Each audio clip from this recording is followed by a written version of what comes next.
I've been using the Surface Laptop 3 for 8 months. Here's what you need to know.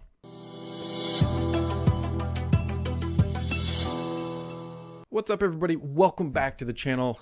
It's time to talk about this thing again. This is the Surface Laptop 3 from Microsoft, and this is the AMD Ryzen 5 15-inch black, no carpet on the dashboard version of the Surface Laptop 3. And I've been using it for 8 months. And on this channel, I like to do longer term reviews of hardware that I'm using frequently, because it gives a better perspective of what is good and what's bad about the hardware, because there's a lot of things that can change from when a product launches, meaning hardware issues show up or drivers get optimized and make things better and reduce crashing and all that stuff. So we're going to take a look here at the Surface Laptop 3, and I'm going to roll some B-roll, but cut me a little slack. It's really hard to actually film this thing because it's so black. It looks like Vanta black, and it just doesn't light well. But here you go. So we're going to talk about what's good first with this laptop. The keyboard and the shell experience of this device has held up exceptionally well. You can see that there's no major like scuffs or scratches on where you place your palms. The keys don't have really shiny, glossy oil on the fingers. Now that does show up, and I do clean it off frequently. I tend to keep my laptops pretty clean,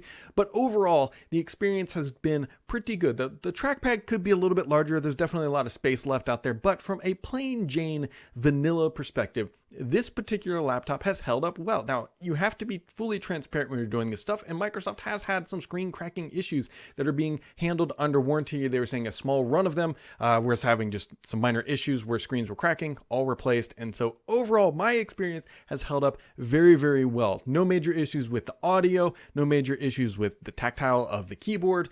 It's just been a vanilla good laptop experience.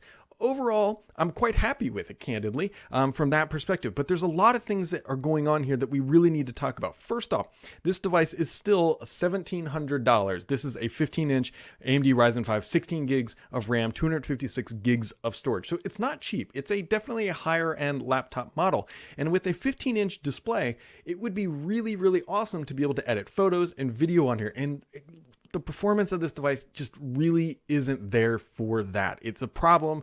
It's pretty well documented across the web that, hey, the AMD Ryzen 5 just isn't up to snuff for what this is. The good news is that AMD has launched a bunch of chipsets since this device came out that should really crank up the performance, that hopefully when we get a refresh later this year, AMD and Microsoft will drop those chips in there, and then the performance issue will be solved.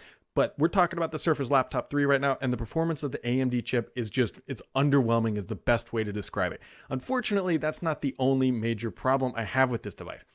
Surface devices, and there are some other devices on the market that have this. I believe it's called dynamic contrast. There's various names for this, but what it is when you are on a dark image and then you go to a light screened image. So like, let's say you're on Imager or something else like that, and then you jump over to Excel, like the screen kind of fades in. And on Intel devices, there's a real easy way to turn this off. What you do is you go into the App Store, you download the Intel Command utility, and you can just turn it off. It's really, really simple. Well, on the AMD version, you can't. There's only one way to turn it off. Microsoft actually recommends that you take the power mode of the laptop and put it on its max performance, because this is a battery saving feature. And by doing that, then it gets rid of that functionality, and it's great. That's what you need.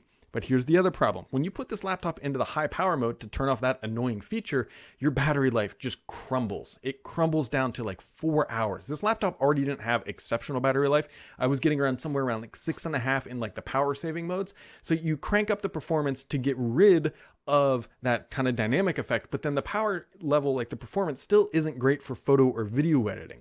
And so the problem here is that it's not so much the build quality, it's not so much the materials, it's not so much the display or anything else. It's quite literally the AMD chip in this product is holding it back. And that has been a major disappointment, because I was very bullish that AMD and Microsoft would be able to start to enhance the Surface family with multiple chipset options, right? We have ARM chips, we have Intel chips, we have AMD chips. It would be great, but this version is not a good first look out of the gate. Now, like I said previously, I'm optimistic that the next generation will actually resolve most of the issues here. No major issues with any of the ports. The fast charging works exceptionally well, which you're going to be using a lot because you drain the battery so fast because you want to keep the display nice and bright.